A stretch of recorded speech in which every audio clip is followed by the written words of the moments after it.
اللہ رب العزت نے جتنے بھی انبیاء اکرام کو مبعوث فرمایا، تمام انبیاء کو مختلف القابات دیے۔ میں دیکھتا ہوں کہ حضرت آدم علیہ السلام کو اللہ رب العزت نے صفی اللہ کہا، حضرت نوح علیہ السلام کو نجی اللہ کہا، حضرت داؤد علیہ السلام کو خلیفۃ اللہ کہا، حضرت ابراہیم علیہ السلام کو خلیل اللہ کہا، حضرت موسیٰ علیہ السلام کو کلیم اللہ کہا، حضرت اسماعیل علیہ السلام کو ذبیح اللہ کہا۔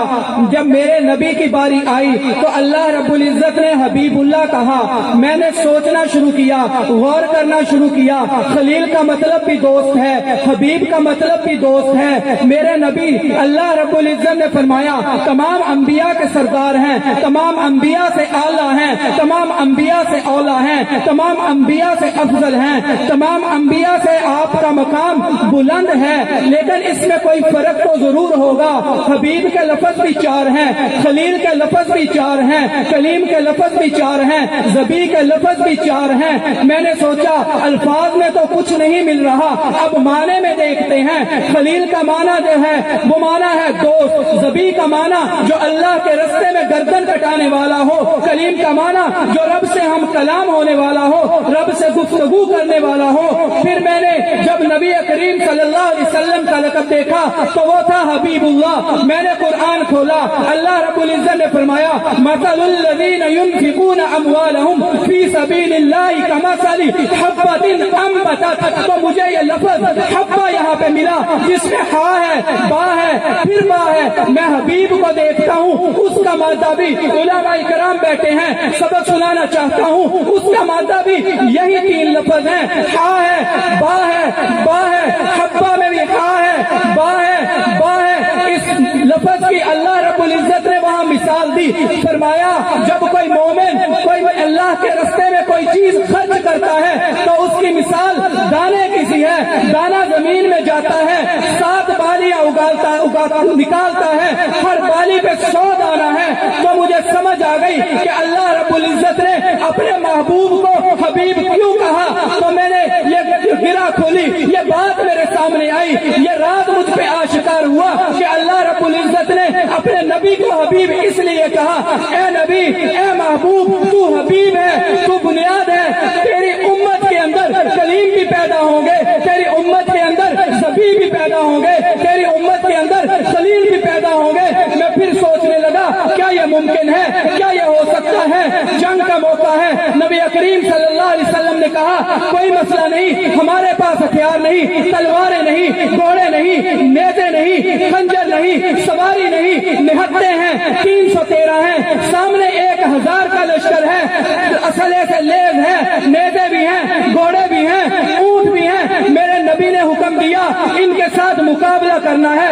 بظاہر 1000 کا لشکر ہے، مسلح بھی ہے، ادھر 313 ہیں، نہتے ہیں، موج نظر آ رہی ہے۔ جب اسماعیل کو کلیم اللہ کہا، حضرت ابراہیم نے پوچھا بیٹا رب کا حکم ہے کہ تیری گردن پہ چھری چلانی ہے، تو بتا تو کیا کہتا ہے؟ حضرت اسماعیل علیہ السلام نے کہا اگر رب کا حکم ہے تو مجھے کوئی اعتراض نہیں، ابا جان آپ چھری چلائیے۔ ادھر میرے نبی نے کہا رب کا حکم ہے، اگرچہ نہتے ہو، 313 ہے، سامنے موت ہو، بتاؤ کیا مسئلہ ہے، بتاؤ تمہارا کیا مشورہ ہے؟ تو صحابہ کہتے ہیں اذهب انت وربك فقاتلا انا هاهنا قاعدون۔ حضرت موسیٰ علیہ السلام کے دور کے واقعے کی طرف اشارہ کرتے ہیں۔ ہم اصحاب موسیٰ کی طرح یا رسول اللہ یہ نہیں کہیں گے کہ موسیٰ تو لڑ، تیرا خدا لڑے، ہم تو یہاں بیٹھے ہیں۔ فرمایا یا رسول اللہ اگر اللہ کا حکم ہے تو ہماری جانیں حاضر ہیں۔ تو پتہ چلا کہ آپ کی امت میں اللہ رب العزت کے نام پر، آپ کی ناموس پر جان دینے والے لوگ بھی پیدا ہوں گے۔ میں نے کہا یہ ذبیح کا مسئلہ تو حل ہو گیا، اب کلیم کا مسئلہ ہے۔ میں نے احسن الفتاویٰ کی جلد 4 کھولی، وہاں پہ ایک عجیب واقعہ دیکھتا ہوں۔ حضرت امام اعظم ابو حنیفہ رحمۃ اللہ علیہ کو احسن الفتاویٰ میں لکھا ہے 99 دفعہ اللہ رب العزت کی قوم میں تجلی ہوتی ہے، اللہ رب العزت سے ہم کلام ہوتے ہیں، اور یہ کہتے ہیں اگر اب مجھے موقع ملا تو میں رب سے پوچھوں گا یا اللہ مجھے کوئی ایسا عمل بتا دے جس کے کرنے سے میں قیامت کے دن کی سختی سے بچ سکوں۔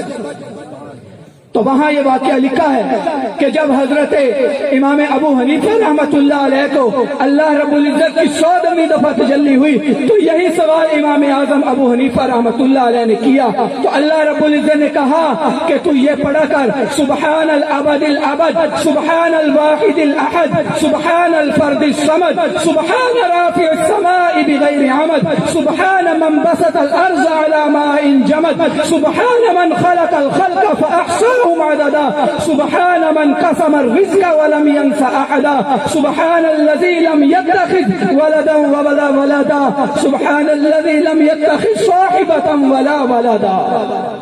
تو معلوم ہوا کہ اللہ رب العزت نے اپنے نبی کو حبیب کیوں کہا تھا کہ اس کی امت میں کلیم بھی پیدا ہوں گے، اس کی امت میں ذبیح بھی پیدا ہوں گے، اور اس کی امت میں خلیل کا معنی بھی دوست ہے، جس کو آج کے دور کے اندر ہم ولی کہتے ہیں۔